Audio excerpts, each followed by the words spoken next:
Glyn Dillon's The Now of Brown is a spectacular comic, one that I've only recently come across, but I fell in love with it immediately. There's enough interesting choices and decisions in this book to do another 100 episodes about, but this time specifically, I wanted to look at costume and colour decisions, and how Dillon uses those to show some internal struggles of the characters. You're watching Strip Panel Naked, I'm Hass, and I'm going to show you some of the cool stuff lurking in the pages of some of the best comics. So red is a big colour for Now from the very start. Early on we see her pages swamped in it, and it ends up being oppressive pretty quickly.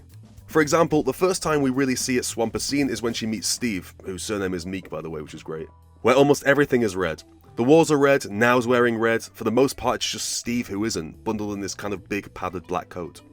And there's two elements already here that are interesting. The red is a deep colour, and often associated with deep, strong emotions or ideas. Death, blood, passion, anger, it's not a passive colour at all, and it speaks to a point of view from Now that is also not passive. As a bit of reference for this, Patti Bellantoni in her amazing If It's Purple Someone's Gonna Die says red is like visual caffeine. It can activate your libido, make you aggressive, anxious, compulsive. Red can activate whatever latent passions you might bring to the table. So there's these two elements already here that are interesting. This red being this kind of deep colour associated with deep, strong emotions or ideas, and it speaks to a point of view from Now that is also not passive. The fact that she herself is shrouded in this red immediately aligns her to this colour, and therefore these emotions.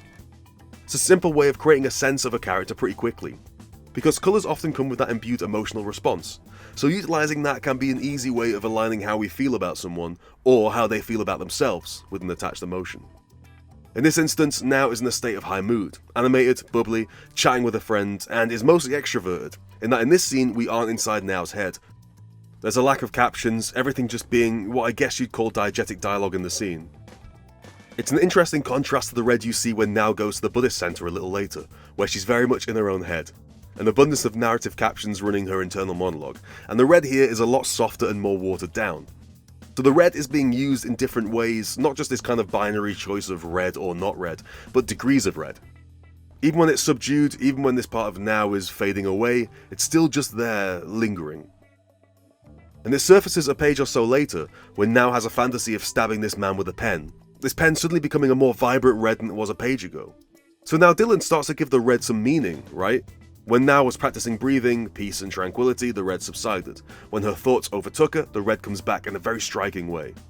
And it's worth mentioning here that Now, as part of the key theme of the book, has OCD, and the red seems to be coming to represent how controlled or subdued or in control she feels of her own inner thoughts. But red also comes to represent things for other characters too. Steve, for example, he's seeing red in a different way. Passion, excitement, there's this strong hint he has an attraction to Now early in the story. And so when he discusses this moment of chatting to another woman at the bar, she's also rendered in the deep red top. And those panels were almost duplicated in fact, the panel of her and the panel of Now, to make this point obvious. So what Now is seeing as elements of her personality she either controls or is controlled by, Steve is seeing something else. He's seeing a part of her that is passionate maybe, or fiery, emotive, alive, and he's framing that into other interactions as a way of tying them back to Now. So we're seeing the red from different viewpoints of different people, and getting from it how they interact with that colour. And that is all from a single colour of red. But it isn't just red, so blue also becomes a major factor in the comic.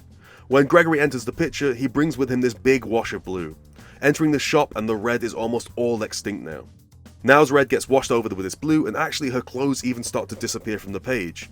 And it's after this entry of blue from Greg that Now's own clothes start to shift and change and open up. The next scene we see her in, she's no longer buttoned up, using the red to cover other clothes as she's done in the past. She's got a blue shirt under the red cardigan now, her clothes allowing her to open up and seeing a different side of the world. It's not as overbearing. She's allowing the blue to get close to her. That is, until a page later when she makes a mess in the kitchen and starts to hide the blue from her flatmate. She wraps herself back up in red as she starts to rethink her plan of getting Greg to come to her flat to fix the washing machine, and she reverts into the comfortability of that red. And there's so much here as the story progresses. Steve often wears a blue shirt under a grey jumper, essentially subduing the version of himself that Now needs him to be. But it's there, just under the surface, waiting to get out. As the story progresses further, Steve's colours start to get bolder, and specifically pinker. Greg's clothes are looser, his blue jacket is open, it represents him as a character being a lot more of an open person. He's very upfront about who he is. But he's visibly not hiding anything, and his clothes end up representing that too.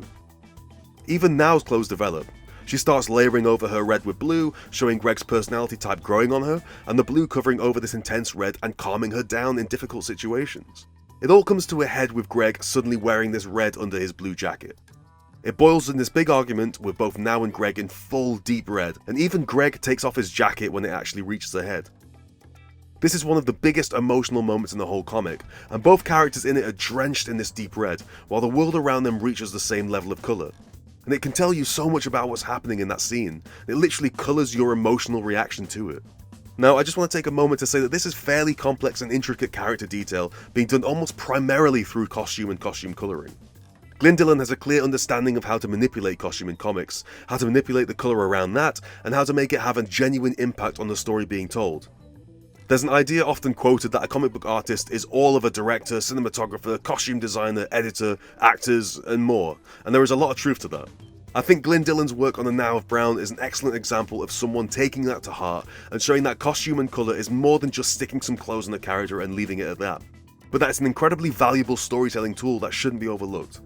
So much of the world of Now and the other characters in the book is described and dictated by their clothes, and losing that would mean losing a fundamental part of what makes this book work. What may seem at first like an incidental detail, just what clothes that character is wearing today, it's actually the heart and soul of the storytelling choices in the Now of Brown. Thanks for watching. Strip Panel Naked continues to exist regularly because of the amazing support from the patrons, who get access to years worth of exclusive extra writing and content. I'd love your support too. You can also find me on Twitter at HassanOE and the Eisner-nominated magazine I edit at panelxpanel.com. As always, hit subscribe and that notification bell to keep up to date with all the new episodes, and I'll see you next time.